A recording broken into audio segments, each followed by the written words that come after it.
दोस्तों, career planner के इस अचीवर्स टॉक में फिर से आपका एक बार स्वागत है। मैं भूपेश कुमार आपका स्वागत करता हूं इस मेगा शो में। और बेसिकली इस अचीवर्स टॉक को लाने का जो फायदा है वो बच्चों को दिख रहा है। लगभग पौने 2 महीने से अचीवर्स टॉक चल रहा है। प्रत्येक बुधवार और रविवार को इसका टेलीकास्ट रात को 8 बजे किया जाता है।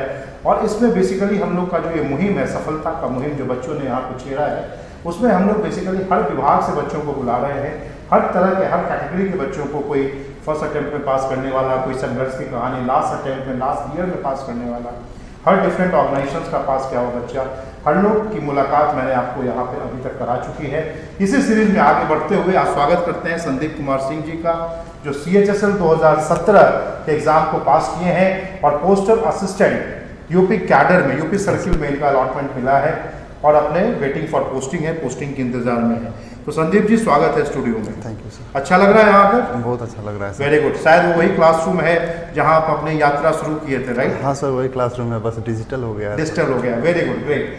तो संदीप जी का बैकग्राउंड ये है कि ये करियर प्लानर के क्लासरूम के स्टूडेंट हैं और इसके बाद इन्होंने अलायंस क्लब में लगभग एक साल अपना समय गुजारा है।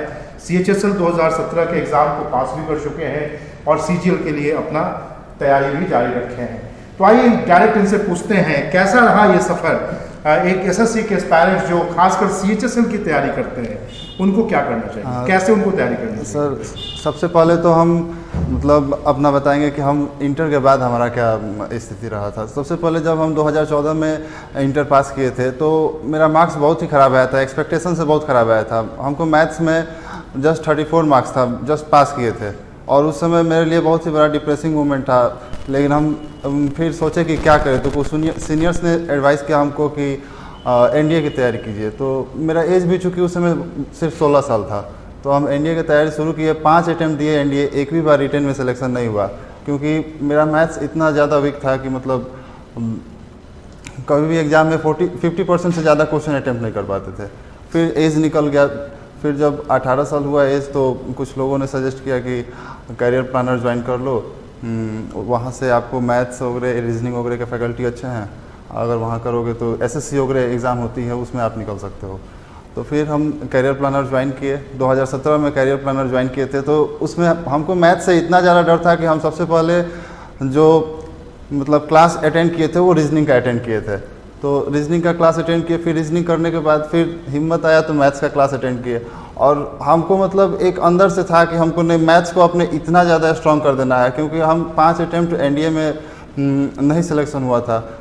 तो हम सोचे कि मैथ्स को बूस्ट करना है कैसे भी हो। फिर मैथ्स की तैयारी किए और मेरा सबसे बड़ा यही एक डेडिकेशन रहा कि हम उस दौरान एक भी दिन क्लास मिस नहीं किए। कुछ भी होता था तो हम क्लास रेगुलर आते थे। और मैथ्स मेरा आगे चल कर के इतना ज़्यादा अच्छा हो गया कि मुझे CHSL 2017 के एग्ज़ाम में मैथ्स में 50 आउट ऑफ 50 आया था मार्क्स। तो ये हमारी तैयारी की स्ट्रेटेजी रही। कुछ निगेटिव एस्पेक्ट भी रहे तैयारी के दौरान। क्या रहा वो निगेटिव एस्पेक्ट? जैसे कि सर, हम जब तैयारी कर रहे थे तो उस समय हम सिर्फ मैथ्स ही पढ़ते थे। रीजनिंग पढ़ लिए, मैथ्स पढ़ लिए, इंग्लिश पे उतना ज़्यादा ध्यान नहीं देते थे और सिर्फ मैथ्स ही बनाते थे। जैसे कि क्या होता था कि कभी कभी कोई बहुत ज़्यादा इंटरनेट पे वायरल क्वेश्चंस रहते हैं जो बहुत सारे ज़्यादा टफ रहते हैं, किसी एग्जाम्स में कैट मैट में आए रहते हैं जो हमारे सिलेबस के बियॉन्ड रहता है। तो हम वो सब क्वेश्चन भी बनाने लगते थे। जैसे कि फिर से स्टेट बैंक वगैरह में जो क्वेश्चन सब आते हैं, हमको लगता था कि नहीं, हमको हर तरह के मैथ्स का क्वेश्चन बनाना है। जबकि हमको ऐसा कुछ, मतलब मैं एक जनरल स्टूडेंट को जो तैयारी करते हैं SSC को, उनको यही सजेस्ट करूँगा कि ऐसी कुछ ज़रूरतें नहीं है कि आप PhD करने बैठ जाएँ किसी भी सब्जेक्ट में। ये बहुत बड़ा मेरा निगेटिव पॉइंट था, जो कि मतलब मेरा इंग्लिश पढ़ने का जो समय था वो हम मैथ्स में लगा देते थे। That's great। तो क्लास के बाद जब आप क्लब में आ गए तब कैसा रहा ये, क्या किया, क्या स्ट्रैटेजी था, क्या बताना चाहते हैं आप? क्लब सबसे बेहतर जगह है। अगर आप विदिन 6 मंथ रिजल्ट देना चाहते हैं तो करियर प्लानर का जो अलायंस क्लब है वो बेहतर है।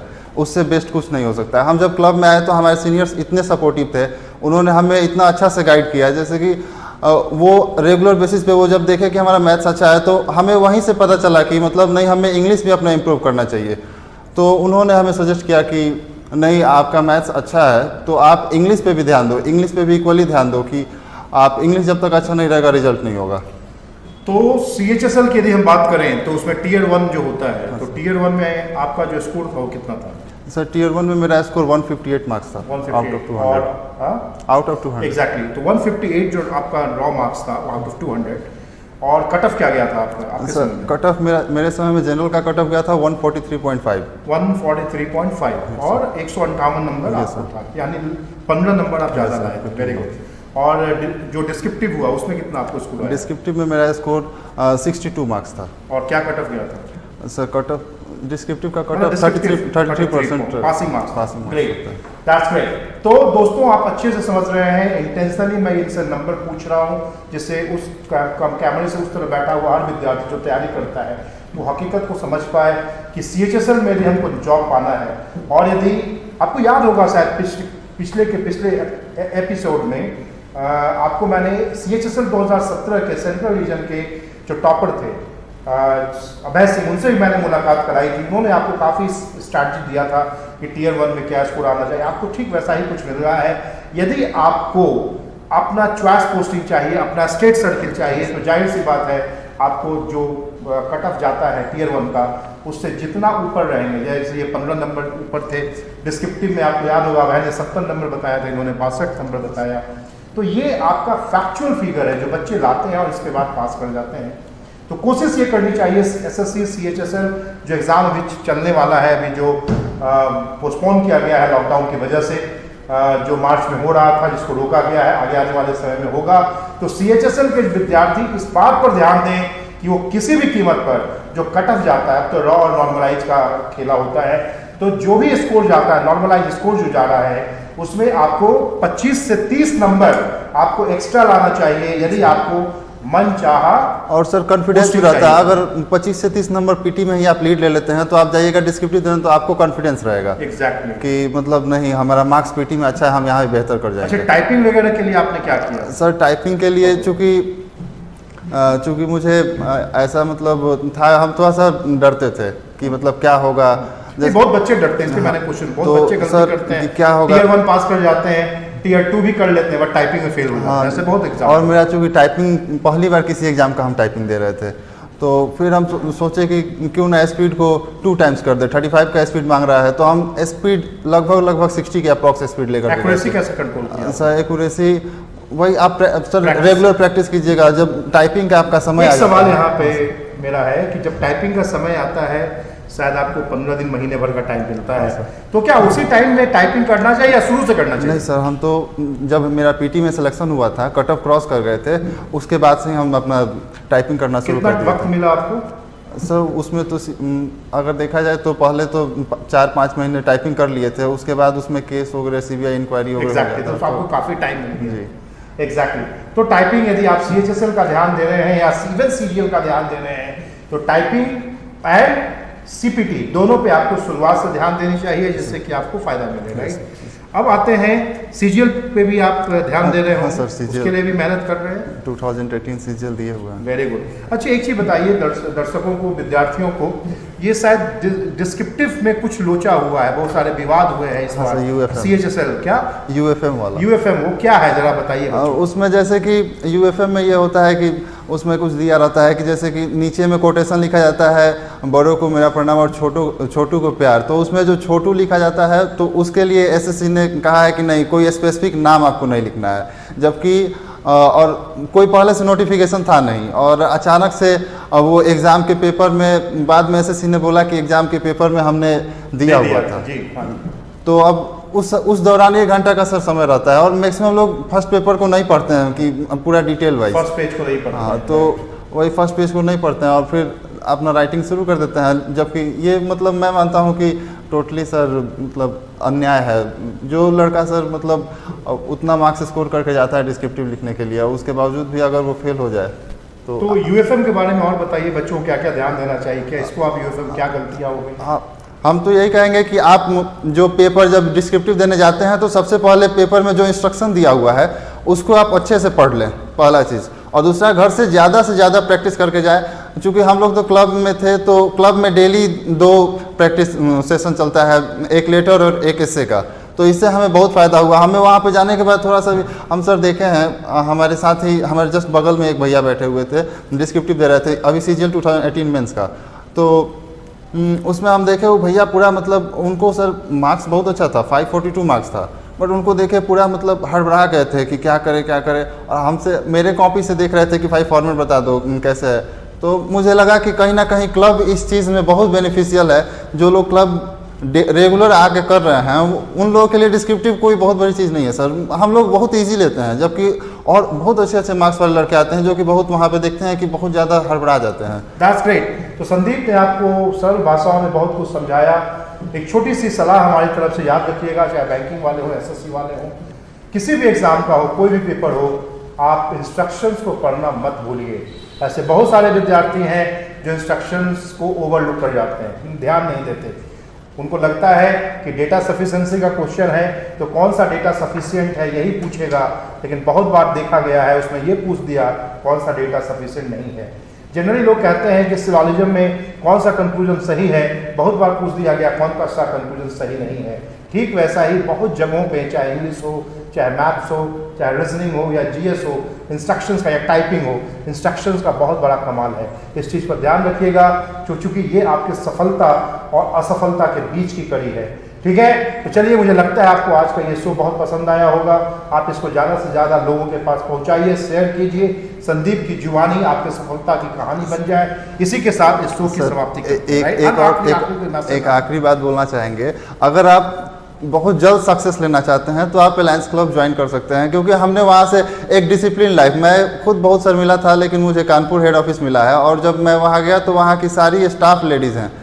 तो मुझे वहाँ पे अगर मेरा जो पुराना वाला आदत था अगर वो रहता तो मुझे बहुत दिक्कतें आती, पर मैं देखा कि मुझे क्लब में जो रेगुलर एक तो जो स्टडी वाला सेशन चलता है, टेस्ट सेशन, वो चलता ही है, लेकिन उसके अलावा जो एक आपका पर्सनालिटी डेवलपमेंट टेस्ट जो मतलब रेगुलर होता है क्लब में, वो बहुत ही अच्छा होता है। जो कि मतलब आप अगर शर्मीले स्वभाव के भी हैं या थोड़ा दुब के रहते हैं तो आपको एक आपका पर्सनालिटी ग्रो करने में हेल्प करेगा, क्योंकि आप हर जगह आपको मैथ्स रीजनिंग हेल्प नहीं करेगा। आपको कहीं ना कहीं आपका जो ओरल मतलब जो बिहेवियर है, आपको खुल करके अपने बिहेव को कहीं से मतलब सर जो होता है कि किसी से बात वगैरह करना है, सीनियर से बात करना है, तो वहाँ पे आपको ये दिखाना होगा। आपकी ओवरऑल आपकी पर्सनालिटी को ग्रूम आपने किया है यहाँ पे। सर और तो, सर मुझे लगता है कि पहले हम लोग जो होता था कि यूट्यूब पे यही देखते थे कि IAS IPS का ही सिर्फ इंटरव्यू होता था, मतलब IAS IPS का ही इंटरव्यू होता था, और आपने पहली बार ये मतलब एक मुहिम छेड़ा है कि नहीं, बैंकिंग और SSC वाले स्टूडेंट्स का भी इंटरव्यू किया जाए। इससे बहुत सारे, क्योंकि मैक्सिमम जो स्टूडेंट्स हैं तैयारी करने वाले वो बैंकिंग और SSC के ही होते हैं, और यहाँ से हमको लगता है कि बहुत सारे स्टूडेंट्स को फ़ायदा होगा ये देख करके कि कहाँ कहाँ दिक्कतें आती हैं तैयारी करने में, और कहाँ हमें संभल करके चलना है, कैसे तैयारी करनी है। तो मैं यही बात बोलूँगा। चलो, that's great Sandeep, thank you very much यहाँ आने के लिए, इतनी सारी बातें साझा करने के लिए। मुझे उम्मीद है कि आपको इससे जरूर पसंद आएगा। संदीप की जुबानी जरूर अमल कीजिए जिससे कि आपको फ़ायदा मिले। Thank you very much. Thank you sir. दोस्तों, करियर प्लानर और अलायंस क्लब के इस स्टूडियो में आप सभी का स्वागत, आभार, अभिनंदन और सत श्री अकाल। आज के इस अचीवर्स टॉक प्रोग्राम में आज हमारे सामने बैठे हुए हैं विवेक सिंह जी, जिन्होंने UBGB को ज्वाइन किया है RRB के एग्जामिनेशन को क्रैक करने के बाद। आज हम लोग इस प्रोग्राम में इनके साथ बैठे हुए हैं। इस प्रोग्राम का थीम है पेशेंस, है ना, यानी हमारा पेशेंस जो है वो अगर हम ठीक से प्रिजर्व करके रख पाए उसको, और अपने पेशेंस के साथ अगर हम टिके रहें, तो लाइफ में किसी भी मुकाम को हासिल करना हमारे लिए बच्चों के खेल के जैसा हो जाएगा। It would seem like a child's play to achieve any kind of success in life. तो आज के इस प्रोग्राम में जिसका कि थीम पेशेंस है, उसमें हम विवेक सिंह जी के स्ट्रगल को देखेंगे और ये जानने की कोशिश करेंगे कि किस तरीके से इन्होंने फेलियर को सक्सेस में कन्वर्ट किया। एल्बिट थोड़ा सा समय इनको लगा फेलियर को सक्सेस में कन्वर्ट करने का, पर उसके भी क्या रीजन थे जिनके कारण से इन्होंने थोड़ा सा समय लिया, पर अल्टीमेटली इन्होंने रिजल्ट दिया और एक सरकारी सेवा में ये गए, और ना सिर्फ अपना बल्कि अपने परिवार का, देश समाज का, और जिस संस्था में हम लोग यहाँ पे बैठे हुए हैं उसका नाम भी इन्होंने रोशन किया। तो आज का प्रोग्राम इसी हाई नोट पे हम लोग स्टार्ट करते हैं और विवेक सिंह के जो सक्सेस जर्नी है उसके साथ आप लोग को रूबरू कराते हैं। तो विवेक जी, आपका बहुत बहुत स्वागत है करियर प्लानर के स्टूडियो में। ये जो हमारा फेमस सीरीज है जो बच्चों के द्वारा काफी पसंद किया गया है, जिसका नाम अचीवर्स टॉक है, तो आज आप अपने सक्सेस जर्नी को थोड़ा सा बच्चों के बारे में शेयर करें, थोड़ा सा आप अपने एजुकेशनल बैकग्राउंड के बारे में बताएं, फैमिली बैकग्राउंड के बारे में बताएं, और किस तरीके से सफलता आपने हासिल किया उसके बारे में थोड़ी सी हमें बताएं। Thank you sir for giving me opportunities to tell me something about myself. मैंने अपना ग्रेजुएशन कॉमर्स स्ट्रीम में किया, अकाउंट्स मेरा ऑनर्स पेपर था। ग्रेजुएशन मैंने 2014 में कंप्लीट किया और उसके बाद मैंने क्लब के 4 बार मैंने एग्ज़ाम दिया, उसके बाद मेरा फाइनली सिलेक्शन क्लब में हुआ। 2015 में मैंने मिड में ज्वाइन किया क्लब। इस 2015 और 2019 के बीच में मेरे से 4 साल टाइम लगा और इस 4 साल के दौरान मैंने 4 बार पीओ का इंटरव्यू फेस किया और इस 4 बार रिजेक्शन के बाद मैंने खुद डिमोटिवेटेड होने के बाद खुद से ज़ीरो लेवल से स्टार्ट करना एक बहुत बड़ी ही पेशेंस की बात होती है, जो मैंने काफ़ी हद तक कोशिश की। और उसके बाद फाइनली मैंने आरआरबी क्लर्क ज्वाइन किया। मेरा फैमिली बैकग्राउंड पूरा बिजनेस माइंडेड है। मेरे पापा बिजनेसमैन हैं। कोई भी मतलब सरकारी जॉब के पीछे किसी का कोई तुक नहीं है, बट मैंने सोचा कि मुझे जॉब लेनी है, मतलब लेनी है, तो मैंने इसके प्रति अपना पेशेंस और हार्ड लेवल दिखाया। गुड। तो देखा, विवेक सिंह जी ने आपको बताया कि 2014 में इन्होंने ग्रेजुएशन किया। इनका बैकग्राउंड कॉमर्स रहा, अकाउंट्स के साथ इन्होंने ग्रेजुएशन किया। फैमिली बैकग्राउंड इनका बड़ा बिल्कुल डोसाइल बैकग्राउंड है, एक हम्बल फैमिली बैकग्राउंड है। और जैसा इन्होंने बताया कि अपने परिवार में ये पहले से सदस्य हैं जिन्होंने सरकारी सेवा को ज्वाइन किया है। तो ये कहीं ना कहीं वैसे बच्चों के लिए एक बहुत बड़ा एक आई ओपनर है जो ये सोचते हैं कि अगर हमारा फैमिली बैकग्राउंड अगर हम्बल अगर है और अगर हमारे परिवार से कोई भी लोग अगर सरकारी सेवा में नहीं गए हैं तो मेरे सरकारी सेवा में जाने की चांसेस काफी कम है। तो ऐसा बिल्कुल अगर ऐसा सोचते हैं तो दिमाग से निकाल दें। ऐसे हजारों विद्यार्थी हैं जिनका बैकग्राउंड हम्बल होने के बावजूद भी लाइफ में बहुत अच्छा करते हैं, और वो ये उसका एक ज्वलंत उदाहरण विवेक सिंह जो यहाँ पे हमारे साथ बैठे हुए हैं।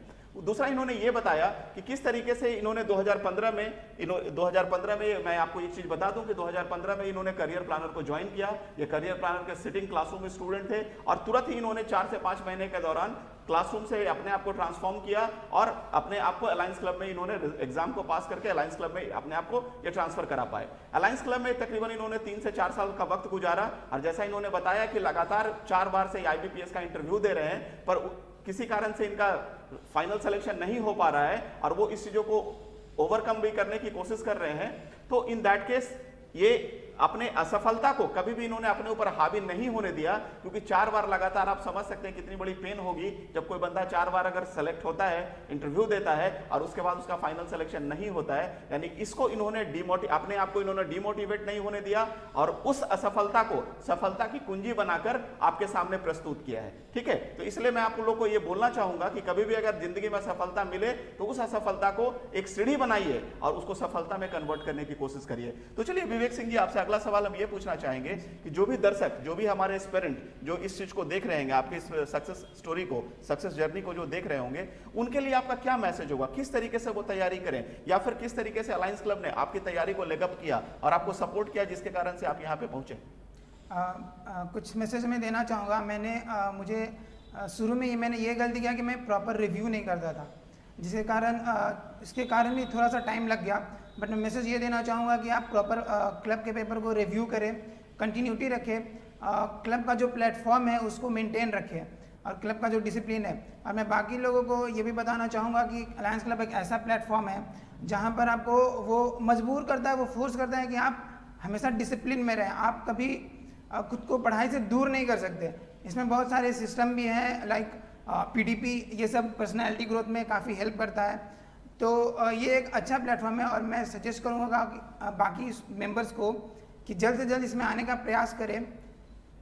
ठीक है, यानी आपका ये कहना है, विवेक सिंह जी का ये कहना है कि आपको अगर सफलता प्राप्त करनी है तो एक अच्छा प्लेटफॉर्म भी आपके लिए उतना ही इंपॉर्टेंट है। और जैसा इन्होंने बताया कि अलायंस क्लब एक आपको वो प्लेटफॉर्म देता है जिसके थ्रू आपका एक ready to success sort of platform होता है, जिसमें एक सिस्टम है जो आपको रिजल्ट तक पहुंचा देता है। यानी अगर आप 16 या 17 भी अगर आते हैं तो एग्जामिनेशन का जो स्टैंडर्ड है उसको आप आसानी से अचीव कर पाते हैं। एक बहुत पुरानी कहावत है दोस्तों, जैसा आपने सुना होगा, success never lower its own standard, rather it is we who have to raise our standard, raise our bar to embrace the success। तो इन्होंने यही आपके साथ शेयर करी है कि अगर एक अच्छा प्लेटफॉर्म अगर आपके पास है तो आपको रिजल्ट लाने में काफी कम वक्त लगेगा। इवन दो बहुत सारे बच्चे ऐसे होते हैं जो कि एग्जामिनेशन जो सक्सेस के बारे में सोच भी नहीं पाते हैं, लेकिन अगर अच्छा इन्वायरमेंट अगर मिलता है, एक अच्छा प्लेटफॉर्म मिलता है तो वो सफल बन जाते हैं। तो चलिए विवेक सिंह जी, जाते जाते एक अंतिम सवाल आपसे ये पूछना चाहेंगे, यूबीजीबी आपने सेवा ज्वाइन कर ली है या फिर अभी आप ज्वाइन करने वाले हैं? यूबीजीबी मेरा ज्वाइनिंग सर 15 तारीख से होने वाली है, 15 जून से होने वाली है। और मैं काफ़ी एक्साइटेड हूँ कि बैंकिंग के अंदर क्या प्रोसेस है, और मैंने जो भी अलायंस क्लब से सीखा है वो मैं वहाँ पर इम्प्लीमेंट करना चाहूँगा। दिखाना चाहूँगा कि मैं बाकी लोगों से मैं अलग हूँ, मेरे में कुछ एक्स्ट्रा है जो मैंने अलायंस क्लब से सीखा, like confidence, patience, hard work, ये सब मैं यूबीजीबी में अपने आप को शो करना चाहूँगा। और मेरी जर्नी यहीं पे नहीं रुकेगी, मैं आगे IBPS PO के लिए तैयारी कर रहा हूँ और SBI PO के लिए होप्स हो कि मेरा क्रैक हो जाए। ओके, चलिए इसी नोट के साथ आज का ये अचीवर्स टॉक का प्रोग्राम हम लोग खत्म करते हैं। और अच्छे संदेश के साथ इन्होंने ये किया है कि इवन दो आज ये यूबीजीबी क्लर्क के रूप में वो लगे हैं, ज्वाइन किया है, पर इनका ड्रीम अभी भी बैंक प्रोबेशनरी ऑफिसर बनने का है। और जिस तरीके से ये तैयारी कर रहे हैं और जो कॉन्फिडेंस इनके अंदर में है, वो मैं बेस्ट विशेस देता हूं कि आप इसी साल आप बैंक प्रोबेशनरी ऑफिसर के रूप में भी भारतीय किसी प्रतिष्ठित बैंक को आप ज्वाइन करें। Thank you so much Vivek Singh ji for being with us in today's show and motivating our lot of spectators who are watching this show. Thank you so much. Thank you, sir.